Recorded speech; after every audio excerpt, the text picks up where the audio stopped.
pour mieux maîtriser le coréen? Ma réponse?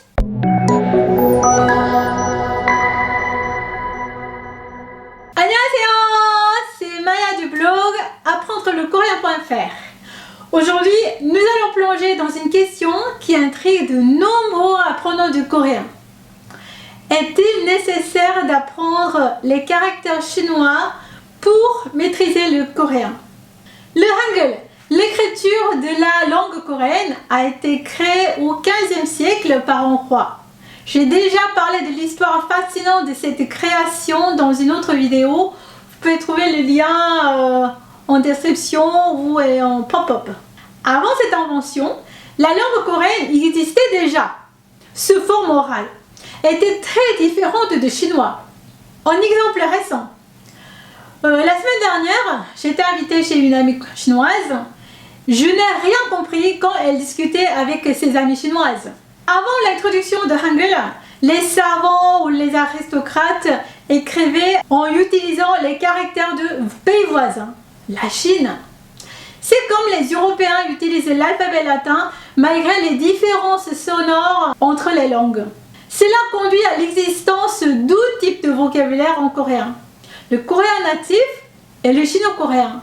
Par exemple, pour dire merci, on a le choix entre 고맙습니다 et 감사합니다. 고맙습니다, c'est un coréen natif.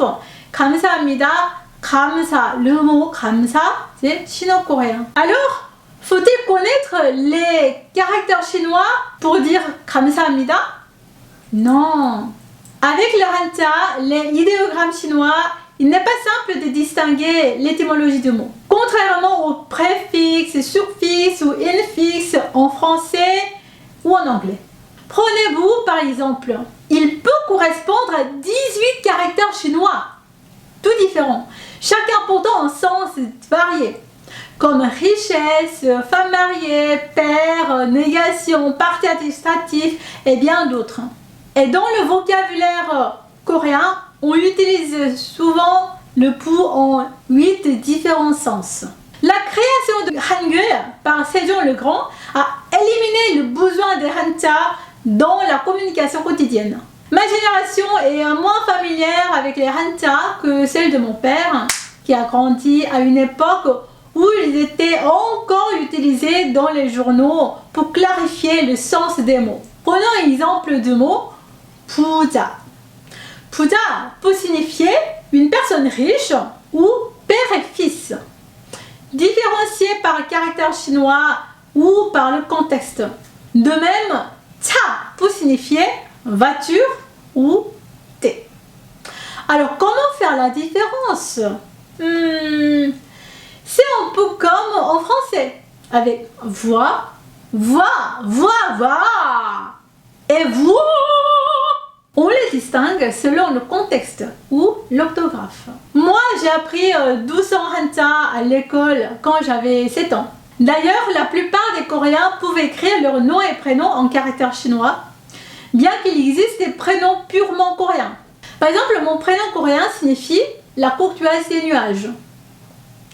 Et un prénom purement coréen, prenons l'exemple de pianiste sud-coréen, Iruma.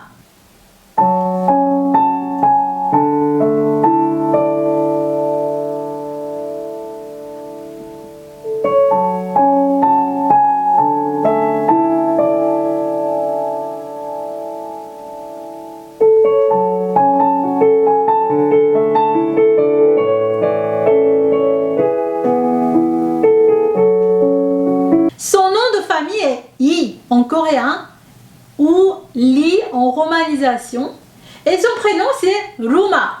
Ensemble, Iruma signifie j'atteindrai en coréen. Pour s'intéresser par une immersion plus profonde dans la culture coréenne à travers les noms, je vous invite à découvrir mes articles sur le sujet sur mon blog apprendrelecoréen.fr. Les journaux coréens aujourd'hui sont entièrement rédigés en hangul. Alors, est-ce qu'il faut apprendre les hanja pour parler coréen? Clairement, non, non! Sauf si vous voulez spécialiser dans des domaines comme la littérature, l'histoire, le droit, le bouddhisme ou la médecine traditionnelle en Corée, où les hanja sont indispensables pour comprendre les textes anciens. Est-ce bien clair? Si vous avez des questions sur la culture ou la langue coréenne, n'hésitez pas à les poser en commentaire. Si cette vidéo vous a éclairé sur la culture coréenne, n'oubliez pas de liker, partager, vous abonner pour ne rien manquer sur la langue et la culture coréenne. À la prochaine! 안녕히 계세요.